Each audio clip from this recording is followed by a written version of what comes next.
আমরা বাংলাদেশের মুসলমানেরা যে গোলাম আছি তার সবচেয়ে বড় প্রমাণ হচ্ছে বাংলাদেশ নামক রাষ্ট্রের কাছে এখনো কোনো একটা বিল্ডিং ভেঙে যাওয়া, কোনো একটা বিল্ডিং পুড়ে যাওয়ায় বেশি মায়া কান্না, বেশি গুরুত্ব পায় উসমান হাদিদের মতো মানুষের মৃত্যুর চেয়ে। শুধু তাই নয়, আমাদের দেশে একদল কালচারাল ফ্যাসিস্ট আছে যাদের কাছে কুকুরের মৃত্যু, কুকুরকে হত্যা করা বেশি বেদনাদায়ক, বেশি কষ্টদায়ক একজন সাধারণ মুসলমানের মৃত্যুর চেয়ে। পাশাপাশি ফিলিস্তিনের গাজা এবং আমাদের পার্শ্ববর্তী রোহিঙ্গা, তাদের অবস্থা দেখলে আপনারা বুঝবেন যে আমরা গোলামির জীবন যাপন করছি, এবং এই গোলামি ঠিক বানু ইসরাইলেরা যে ফেরাউনের গোলাম ছিল সেই গোলামি। এই জন্য আল্লাহ কোরআন অবতীর্ণ করলেন মুহাম্মদ সাল্লাল্লাহু আলাইহি ওয়াসাল্লামের উপর, আর কোরআন পরিপূর্ণ করলেন মুসা আর ফেরাউনের ঘটনা দিয়ে। কোরআন আসলো উম্মতে মুহাম্মাদির উপর আর পরিপূর্ণ হলো বানু ইসরাইলের ঘটনা দিয়ে। কেননা এই উম্মতে মুহাম্মাদি একদিন বানু ইসরাইলের ভাগ্য বরণ করবে। যা রাসূলুল্লাহ সাল্লাল্লাহু আলাইহি ওয়াসাল্লাম বলেছেন, এক জুতার পাট আর এক জুতার পাটের সাথে যেভাবে মিলে যায়, আমার উম্মত বানু ইসরাইলের সাথে সেভাবে মিলে যাবে। সম্মানিত উপস্থিতি, আমরা সেই বানু ইসরাইলের যুগ অতিক্রম করছি, উম্মতে মুহাম্মাদি হিসেবে গোলামির যুগ। আর মুসা আলাইহিস সালাতু ওয়াস সালাম যেই পদ্ধতিতে বানু ইসরাইলকে আজাদ করেছেন, স্বাধীন করেছেন, ওটাই রাস্তা উম্মতে মুহাম্মাদিকে মুক্ত করার, আজাদ করার, স্বাধীন করার। তো সেই রাস্তা আপনাদের সামনে তুলে ধরা আজকের বক্তব্যের বিষয়বস্তু। তবে বক্তব্যের শুরুতে আরেকটি জরুরি গুরুত্বপূর্ণ কথা। এই যে আল জামিয়া সালাফিয়ার বিবরণ শুনলেন, আপনারা রংপুর বিভাগের মানুষ, দিনাজপুরের মাটিতে এই যে বিশাল প্রতিষ্ঠান, বিশাল মসজিদ, ভবিষ্যতে একাডেমিক ভবন, আবাসিক ভবন, এগুলো যে গড়ে উঠতেছে, এগুলো শায়েখ আব্দুর রাজ্জাক বিন ইউসুফ বারবার আপনাদের বক্তব্যে বলেছে যে বিদেশি কোনো এনজিওর টাকায়, বিদেশি কোনো যে সংস্থা বা বিদেশি কারো এরকম কোনো টাকায় নয়, বরং আপনাদের মতো সাধারণ জনগণ, আমাদের দেশেরই যারা প্রবাসে থাকে তাদের টাকায়। তো দানের কথা বললে অনেক সময় মানুষ জিনিসটাকে নেগেটিভ নেয়, যে আসলে দান কেন। এই জন্য 2-5 মিনিট দানের একটু কারণ শোনেন যে দান কেন। আল্লাহ সুবহানাহু তাআলার মূলনীতি অনুযায়ী পৃথিবীতেও যদি মানুষ বিপদে পড়ে টাকা দিয়ে বাঁচার চেষ্টা করে, কেস, কোর্ট কাচারি, মামলা মোকদ্দমা, মেডিকেল, এই যে ওসমান হাদিকে নিয়ে যাবে সিঙ্গাপুর, হেলিকপ্টার ভাড়া 50 লক্ষ টাকা। তাহলে দুনিয়াতে বিপদ আপদ পড়লে মানুষের টাকা লাগে, তো কিয়ামতের মাঠেও মানুষ যখন বিপদে পড়বে তখন টাকা দিয়ে বাঁচা যাবে। আল্লাহই টাকা দিয়ে বাঁচার সুযোগ করে দিবেন। কিন্তু আজকে দুনিয়াতে বিপদে পড়ে এর ওর কাছ থেকে চেয়ে নিয়ে টাকা একত্রিত করতেছি, কিয়ামতের মাঠে কারো কাছ থেকে চেয়ে টাকা একত্রিত করার সুযোগ থাকবে না। এই দুনিয়াতেই যে টাকা আমি পরকালের অ্যাকাউন্টে জমা করে গেছি, ওই টাকায় আমি যদি কিয়ামতের মাঠে ধনী অবস্থায় উঠি, যে কোটি কোটি টাকা আমার নামে জমা হয়ে আছে, তাহলে আমিও কিয়ামতের মাঠের বিপদ টাকা দিয়ে বেঁচে যাব। দলিল কোথায়? আল্লাহ নিজেই পৃথিবীতে জরিমানার সিস্টেম করেছে ইবাদতের কমতিতে, গুনাহের কাফফারায়। রমজান মাসে যখন তুমি স্ত্রীর সাথে সাংসারিক জীবনে গেছো, তখন তোমার কাফফারা হচ্ছে গোলাম আজাদ করা, 60 জন মিসকিনকে খাওয়ানো। তো গোলাম আজাদ করতে টাকা লাগে, 60 জন মিসকিনকে খাওয়াতে টাকা লাগে। তাহলে গুনাহের কাফফারায় টাকা, ইবাদতের কমতিতে টাকা। তুমি হজ করতে গেছো, উমরা করতে গেছো, হজ উমরা করতে গিয়ে কোথাও ভুল ত্রুটি হয়েছে, মুআল্লিম বলবে দম দাও, দম মানে খাসি, দুম্বা কুরবানি করতে হবে। তাহলে ইবাদতের কমতিতে টাকা। এখন পৃথিবীর কোনো মানুষ গ্যারেন্টি দিতে পারবে না যে আমি আমার ইবাদতের জোরে জান্নাতে যাব, কেননা কেউ গ্যারেন্টি দেওয়া কঠিন যে আমি ফরজ সালাত একদিনও মিস দেইনি, একদিনও কাজা করিনি 10 বছর বয়স থেকে।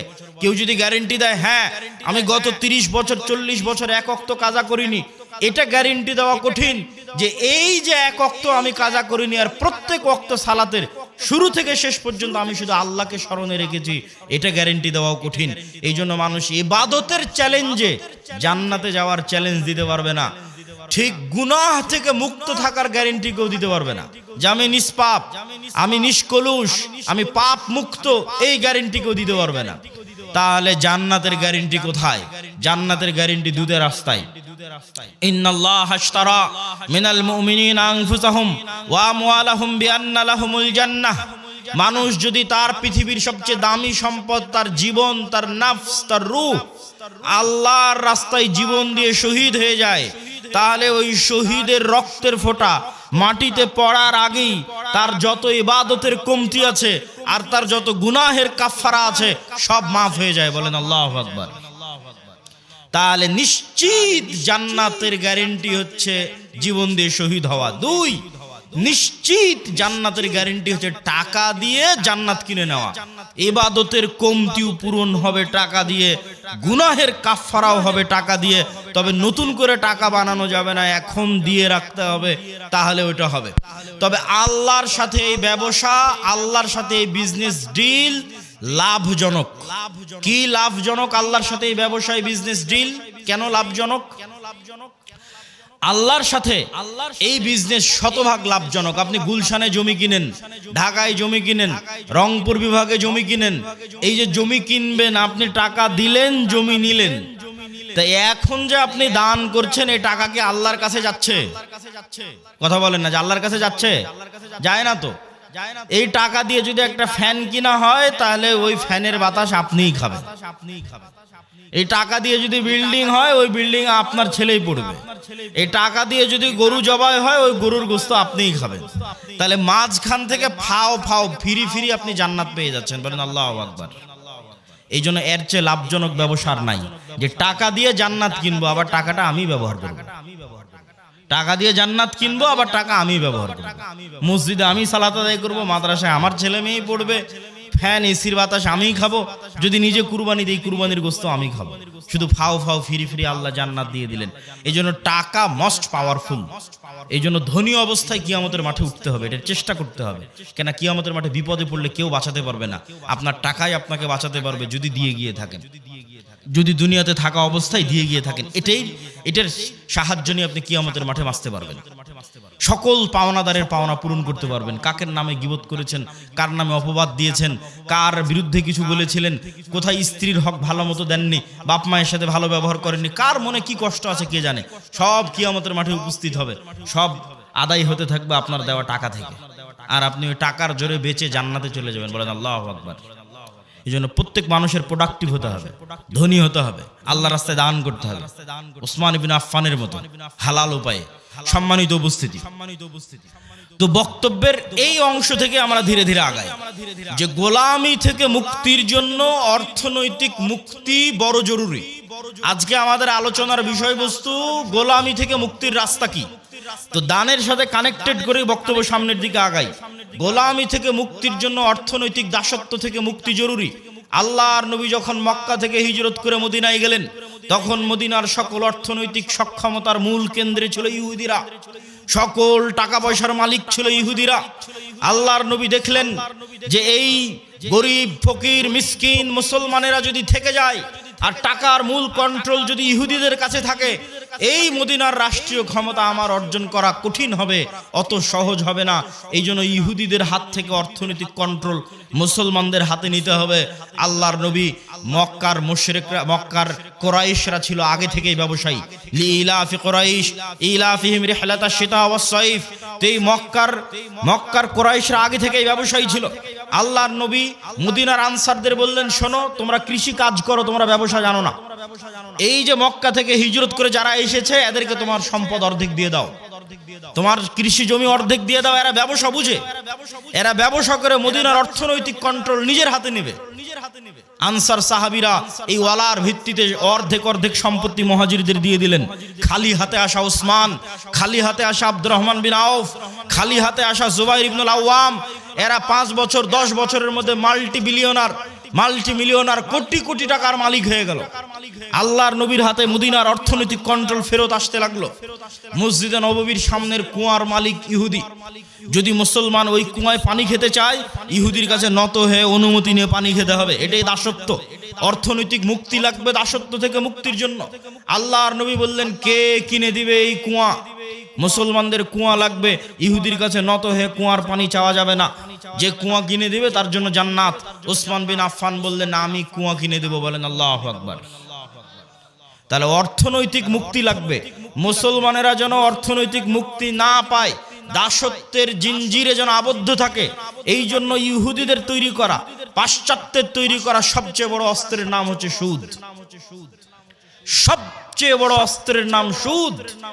আল্লাহ দিয়েছেন কর্জে হাসানা, আর ইহুদি খ্রিস্টান, IMF, ওয়ার্ল্ড ব্যাংক, পাশ্চাত্য বিশ্ব দিয়েছে সুদ। আর সুদ হচ্ছে মানুষকে গোলাম বানায়। আপনি হিস্ট্রি স্টাডি করে দেখেন, ফেরাউন বানু ইসরাইলদের কি দিয়ে গোলাম বানাতো, আশ্চর্য হবেন।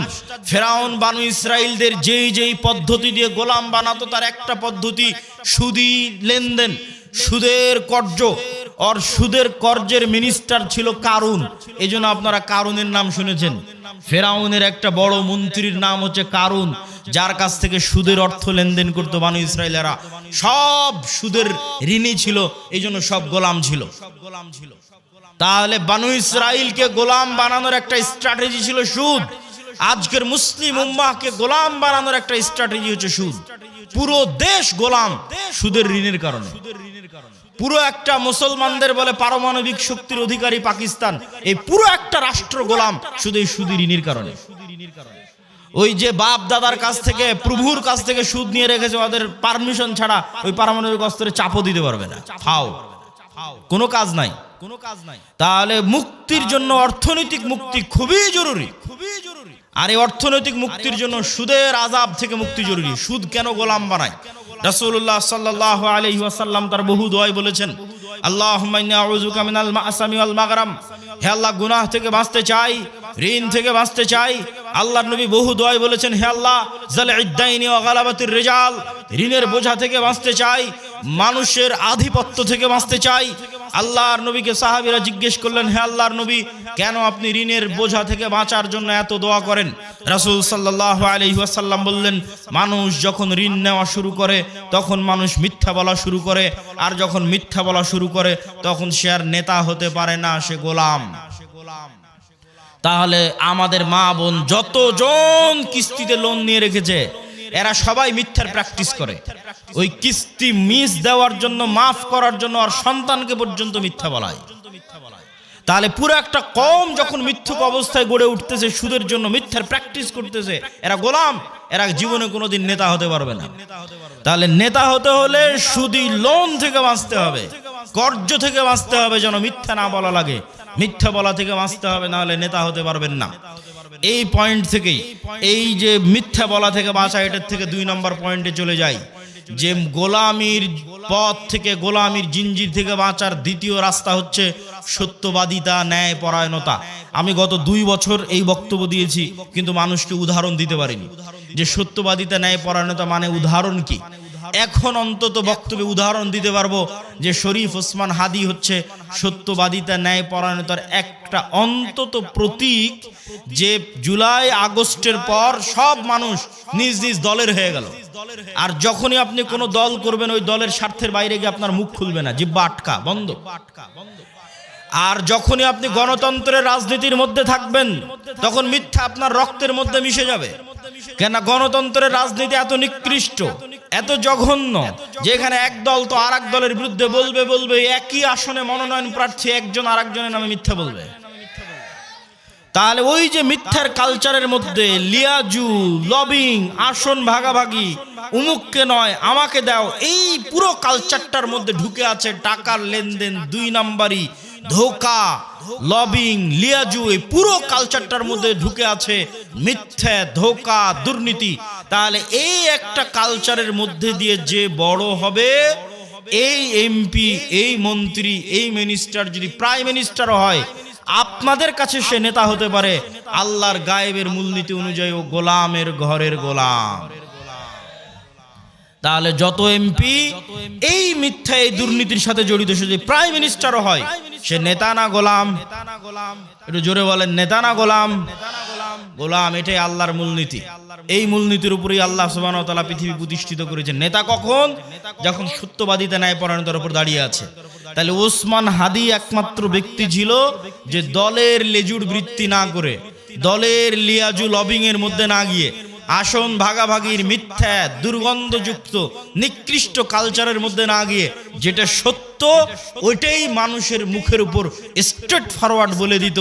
আর এই রকম একজন মেরুদণ্ডওয়ালা, যার মেরুদণ্ড আছে, যে স্ট্রেট ফরওয়ার্ড সত্য এবং ন্যায় বলতে পারে জ্ঞানের সাথে বুদ্ধিমত্তার সাথে, এটাই নেতা, এটাই নেতা তৈরি হওয়ার রাস্তা। আর এই রকম একজন মেরুদণ্ডওয়ালা সত্যবাদী ন্যায়পরায়ণ নেতা ওই রকম লাখো দুর্নীতিগ্রস্ত নির্বাচিত এমপির চাইতে পাওয়ারফুল। এবং ওই পাশ্চাত্যের আর আমাদের পাশের দাদা বাবুরা তারা পর্যন্ত ভয় পায় এই রকম নেতাকে। কেন? ওই যে দুর্নীতির মধ্যে দিয়ে যে নেতা উঠে এসেছে, ওকে টাকা দিয়ে কিনে নেওয়া যাবে। ভারতও ওকে কালকে টাকা দিয়ে কিনে নিতে পারবে, আমেরিকা ওকে কালকে টাকা দিয়ে কিনে নিতে পারবে। ওকে তোমার যত দুর্নীতি করার ইচ্ছা করো, টাকা পাচার করে নিয়ে আমার দেশে চলে আসো, আমি যা বলবো তাই শুনবা। তো ও যেহেতু এই দুর্নীতির প্র্যাকটিসের মধ্যেই বড় হয়েছে, তো কোনোদিন দেশের পক্ষে কাজ করবে না, অন্য দেশের গোলামি করবে, অন্য দেশের গোলামি করবে। তাহলে গোলামি থেকে বাঁচার জন্য একটা প্রজন্ম তৈরি করতে হবে আপনাদের, যে প্রজন্ম হবে সত্যবাদী ন্যায়পরায়ণ, মিথ্যা এবং অন্যায়ের সংস্পর্শে যায়নি, মেরুদণ্ড বিক্রি করবে না টাকার কাছে। আপনি মাপবেন কেমনে যে আমি সত্যবাদী ন্যায়পরায়ণ কিনা? আপনি নিজেকে জিজ্ঞেস করেন যে আপনি আপনার পিতার সম্পত্তিতে আপনার বোনকে ন্যায়ের সাথে সম্পদ দিয়েছেন কিনা? আপনার পিতা আপনার দাদার সম্পত্তিতে আপনার ফুফুকে ন্যায়ের সাথে সম্পদ দিয়েছে কিনা? যদি দেখেন হ্যাঁ ন্যায়ের সাথে বন্টন হয়েছে, তাহলে আপনার মধ্যে নেতৃত্বের গুণ আছে, আল্লাহর দৃষ্টিতে আপনি নেতা হতে পারবেন। আরও বাকি গুণগুলো অর্জন করলে পূর্ণ নেতা হবেন, কিন্তু মোটামুটি এই গুণটা আছে। আর যদি দেখেন যে না, আপনি ন্যায়ের সাথে বন্টন করতে পারেননি, আপনি নিশ্চিত জেনে রাখেন, আপনি নিশ্চিত জেনে রাখেন আজকে আপনি আপনার স্ত্রীর সাথে ন্যায় করতে পারেননি, আজকে আপনি আপনার বোনের সাথে ন্যায় করতে পারেননি, আজকে আপনি আপনার পিতা মাতার সাথে ন্যায় করতে পারেননি। ওয়াল্লাহি আল্লাহর কসম করে বলছি, ওয়াল্লাহি আল্লাহর কসম করে বলছি, যে তার বোন তার ফুফুর সাথে ন্যায় করতে পারেনি, এই ব্যক্তিও যদি নির্বাচিত হয়ে ক্ষমতায় আসে, সেও গত 16 বছরের চেয়ে বড় দুর্নীতিবাজ হবে। তাহলে নেতা তখনই তৈরি হবে যখন ন্যায় এবং সত্যবাদিতা তার রক্তের মধ্যে থাকবে। আর মিথ্যা গোলামির কালচার। ইব্রাহিম আলাইহিস সালাতু ওয়াস সালামের 2 সন্তান, এক সন্তানের নাম ইসহাক, আর এক সন্তানের নাম ইসমাইল। ইসহাককে রেখে দিলেন জেরুজালেমে, আর ইসমাইলকে রেখে দিলেন মক্কায়। ইসমাইল থেকে মুহাম্মদ পর্যন্ত এই দীর্ঘ সময়ে এই বানু ইসরাইলের সাথে কি হচ্ছে দেখেন, শর্টকাট। ইসহাকের সন্তান ইয়াকুব, ইয়াকুবের সন্তান ইউসুফ, ইউসুফের 11 ভাই মিলে পিতা মাতা মিলে মিশর। মিশরে ইউসুফের মৃত্যুর পরে ফেরাউনের 300 বছরের গোলামি, ফেরাউনের গোলামি থেকে মুসার হারুনের হাত ধরে মুক্তি, মুসার হারুনের হাত ধরে মুক্তির পরে 40 বছর সিনাই মরুভূমিতে পাগলের মতো ঘুরপাক, 40 বছর পর ইউশা বিন নুনের হাত ধরে জেরুজালেম বিজয়, তারপরে পুনরায় আর এক জালেম বাদশার কারণে জেরুজালেম থেকে বিতাড়িত, তারপরে দাউদ, সুলাইমান এবং তালুতের মাধ্যমে জেরুজালেম বিজয়, জেরুজালেম থেকে সারা পৃথিবীতে শাসন ক্ষমতা প্রতিষ্ঠা, তারপরে আস্তে আস্তে জাকারিয়া, ইয়াহিয়া, ঈসা, মারিয়াম। এই যে দীর্ঘ সময় বানু ইসরাইলের, এই দীর্ঘ সময়ে বানু ইসরাইলের চরম উত্থান পতন হয়েছে, 2-3 বার গোলামির জিঞ্জিরে আবদ্ধ হয়েছে। তার মধ্যে সবচেয়ে বড় গোলামি ছিল ফেরাউনের 300 বছর। এই গোলামির জিঞ্জিরে আবদ্ধ হওয়ার কারণে এরা নবীর সন্তান হওয়ার পরও, ইব্রাহিমের সন্তান হওয়ার পরও, ইসহাকের সন্তান হওয়ার পরও এরা মিথ্যা বলা, ধোকা দেওয়া, 2 নম্বরই রাস্তা শিখে নিয়েছিল। এই জন্য আল্লাহ বলল, শনিবারের দিন তোমরা মাছ ধরবা না। দাউদ কোরআন পড়ে, মাছেরা কোরআন শুনতে আসে, জাবুর শুনতে আসে। এরা করলো কি, শনিবারের দিন মাছগুলো আটকে রেখে দিল, রবিবারের দিন ধরলো। কি পরিমাণ ধোকাবাজ! অথচ এরা নবীর সন্তান, ইব্রাহিমের সন্তান, এই সিলসিলার সন্তান। আর এইদিকে এই যে ইসমাইল থেকে মুহাম্মদ পর্যন্ত এই লম্বা সময়, সেম টাইম, এই লম্বা সময়ে মক্কায় কোনো নদী নাই, মক্কায় কোনো ফল ফসল উৎপাদন হয় না, মক্কা কোনো বড় ব্যবসায়িক কেন্দ্র নয়, মক্কা কোনো বড় রাজনৈতিক কেন্দ্র নয়। ফলত বিশ্বের কোনো পরাশক্তি, না রোমান না পারস্য, কেউ মক্কা দখল করেনি। মক্কা দখল করে কেউ কোনোদিন ইসমাইলের সন্তানদের গোলাম বানায়নি। ফলত ইসমাইল থেকে মোহাম্মদ পর্যন্ত ইসমাইলের সন্তানেরা শিরকে লিপ্ত হলেও 2 নাম্বারি দুর্নীতি, জুয়াচুরি, ধোঁকা এই রাস্তাগুলো থেকে অনেক অনেক দূরে ছিল। এর 2-1টা উদাহরণ আপনি দেখতে পাবেন Abdul Muttalib, Abu Taleb, Abu Sufian. Abdul Muttalib Muhammad সাল্লাল্লাহু আলাইহি ওয়াসাল্লামের দাদা, ইনি মুশরিক, কিন্তু আব্দুল মুত্তালিবের হিস্ট্রিতে কেউ দেখাতে পারবে না যে ও মিথ্যুক মানুষের সম্পদ মারে নাই, 2 নাম্বারি করে ধোঁকাবাজি করে, এটা দেখাতে পারবে না। আবু তালেব মুহাম্মদ সাল্লাল্লাহু আলাইহি ওয়াসাল্লামের চাচা, মৃত্যু পর্যন্ত ইসলাম গ্রহণ করেনি আল্লাহর নবী এতবার বলার পরেও, কিন্তু আবু তালেব সত্যবাদী ছিল, ন্যায়পরায়ণ ছিল, মানুষকে ধোঁকা দিয়ে, মানুষের টাকা নিয়ে মেরে খাওয়া, জুয়াচুরি, ধোঁকাবাজি এগুলো বুঝতো না। এই জন্য আল্লাহর নবী বলে গেছে, আল আইম্মাতু মিন কুরাইশ, মক্কা বিজয়ের পর প্রায় সব কুরাইশ ইসলাম গ্রহণ করে নিয়েছিল। সব মক্কা বিজয়ের আগ পর্যন্ত তারা কাফের থাকতে পারে, আল্লাহর নবীর সাথে যুদ্ধ, মারামারি সবকিছু করেছে, কিন্তু মক্কা বিজয়ের পর প্রায় সব কুরাইশ ইসলাম গ্রহণ করে নিয়েছে। আল্লাহ নবী বলেন, আল আইম্মাতু মিন কুরাইশ, আমার উম্মতে যতদিন নেতা হবে, খলিফা হবে, কুরাইশ বংশ থেকে হবে, ইসমাইলের সন্তান থেকে হবে। আবু বকর কুরাইশ বংশের, ওমর কুরাইশ বংশের, ওসমান কুরাইশ বংশের, আলী কুরাইশ বংশের, সব ইব্রাহিমের সন্তান, ইসমাইলের সন্তান। সম্মানিত উপস্থিতি, কি বুঝালাম এটার থেকে? গোলামি মে বদল জাতি হে কওমো কা জমিন, গোলামি করলে জাতির চরিত্র চেঞ্জ হয়ে যায়। আমরা যে 190 বছর ব্রিটিশের গোলামি করেছি এবং আমাদের স্বভাব চরিত্র চেঞ্জ হয়ে গেছে, তার একটা আলামত আমি নিজে ইউরোপ সফর করতে গিয়ে পেয়েছি। চাক্ষুষ একটা আলামত বলি, আমি মনে করতাম সারা পৃথিবী ইংরেজি ভাষা দিয়ে চলে। আমাকে যেহেতু কেউ কোনোদিন এই ভুলটা ভেঙে দেয়নি, আমি যেহেতু নিজে প্র্যাকটিক্যালি আমার এই ভুল ধরা পড়েছে, ফলত আমার রিয়েলাইজেশন অনেক গভীর। তো আমি মনে করতাম সারা পৃথিবী ইংরেজি দিয়ে চলে। ইংল্যান্ডেও থাকলাম প্রায় 1 বছর। এই ইংল্যান্ডে থাকা অবস্থায় যখন ফ্রান্স গেলাম, স্পেন গেলাম, ইতালি গেলাম, স্পেনের যখন কর্ডোভা, গ্রানাডায় যাওয়ার জন্য যে বিমানবন্দরে নামলাম, ওই বিমানবন্দরে নেমে এক্সিট লেখাটা আমি ইংরেজিতে খুঁজে পাচ্ছিলাম না। ইংরেজি ভাষার এত অনুপস্থিতি যে বাহিরে যে বের হব, কোন রাস্তা দিয়ে বের হব, কোথায় এক্সিট, কিছু খুঁজে পায় না। সব স্প্যানিশ ল্যাঙ্গুয়েজ। যারা এয়ারপোর্টে দায়িত্ব পালন করছে, ওদের সাথে গিয়ে যে ইংরেজিতে কথা বলবো, ওরাও ইংরেজি বোঝে না। আরে অন্তত এয়ারপোর্টে দায়িত্বশীল তো ইংরেজি বুঝবে। এত উন্নত রাষ্ট্র স্পেন, এত উন্নত রাষ্ট্র ফ্রান্স, এত উন্নত রাষ্ট্র ইতালি, ইংরেজি জানে না। আমার তো মাথায় ঘুরে গেল, কেন ইংরেজি জানে না? তখন আমি রিয়ালাইজ করলাম, আমার মদিনা ইসলামী বিশ্ববিদ্যালয়ের বন্ধু বাড়ি আফ্রিকা, ও বলতো আর ভাষা ফরাসি। আমি তখন এটা না অত গভীর চিন্তা করিনি যে ওর ভাষা ফরাসি কেন। ফ্রান্সে যখন গেলাম, দেখি ফ্রান্সে সব আফ্রিকান মুসলমান। ফ্রান্সে ভারত পাকিস্তানের মুসলমান কম, আফ্রিকার মুসলমান বেশি। ইংল্যান্ডে আবার ভারত পাকিস্তানের মুসলমান বেশি, আফ্রিকার মুসলমান কম। তখন সব রহস্য ভেদ হয়ে গেল যে ওর ভাষা কেন ফরাসি আর আমার কাছে কেন ইংরেজির এত গুরুত্ব। জন্মগত কেমনে অটোমেটিক সবাই আমাদের দেশের মানুষ জানে যে ইংরেজি অনেক গুরুত্বপূর্ণ ভাষা, অথচ ইউরোপের অধিকাংশ দেশ ইংরেজির কোনো ভ্যালুই নাই, দামই নাই। ওরা এতটা অহংকারী, ফ্রান্স, ইতালি, স্পেন, জার্মান এতটা অহংকারী, ওরা ইংরেজি শিখবেই না। তাহলে আমি কেমনে জন্মগত মেনে বুঝে নিলাম যে ইংরেজি গুরুত্বপূর্ণ? এটাই 200 বছর যে আমরা ব্রিটিশের গোলামি করেছি, গোলামি মে বদল জাতি হে কওমো কা জমির, আমরা নিজের অজান্তেই ওর গোলামির প্রভাব বহন করতেছি। আমি আব্দুল্লাহ নিজের অজান্তেই, আমার পূর্বপুরুষ 190 বছর ব্রিটিশের গোলাম ছিল, তার প্রভাব আমি আমার অজান্তে বহন করতেছি। আর আমার ওই বন্ধু যে আফ্রিকায় বাড়ি, ও ওর অজান্তে ইউরোপীয় উপনিবেশের গোলামির চিহ্ন বহন করতেছে। ঠিক এই যে আপনি দেখতেছেন মুসলমানরা মারামারি, কাটাকাটি, এই যে গণতন্ত্রের কালচার টিকিয়ে রাখা আছে, যেন এখানে আর সুদের কালচার টিকিয়ে রাখা আছে, যেন একটা মুসলমান নেতা সত্যবাদী ন্যায়পরায়ণ বের হয়ে আসতে না পারে, সব যেন মিথ্যুক আর দুর্নীতিবাজ বের হয়। এই জন্যই গণতন্ত্র দিয়ে রাখা আছে, এই জন্যই সুদী ব্যবস্থা দিয়ে রাখা আছে। কেননা এই কালচারের মধ্যে থাকলেও মিথ্যুক দুর্নীতিবাজ হবে। আর 190 বছর ব্রিটিশের গোলামিতে ওটাই শিখেছে। কেননা গোলাম তো একটা রুটির জন্য মারামারি করে, গোলাম একটা রুটির জন্য আরেকজনকে হত্যা করে দিতে পারে। তাহলে এই যে গোলামির কালচার, এই গোলামির কালচার যতক্ষণ আপনি না ভাঙবেন, যেটা আমরা বহন করছি আমাদের অজান্তে ব্রিটিশদের গোলামির কারণে, যেমনটা বানু ইসরাইলরা ফেরাউনের গোলামি থেকে শিখেছিল, এই কালচার আমাদের ভাঙতে হবে। এই কালচার যতক্ষণ না ভাঙতে পারবেন, নেতা হতে পারবেন না। সত্যবাদী ন্যায়পরায়ণ হন, ইসমান হাদির মতো অটোমেটিক নেতা হয়ে যাবে। আর এই গণতন্ত্রের কালচারে এইরকম সত্যবাদী ন্যায়পরায়ণ নেতা সহ্য করার মতো ক্ষমতা এই আধিপত্যবাদী দখলদারি শক্তির নাই, ফলত গুলি করে উড়িয়ে দিবে।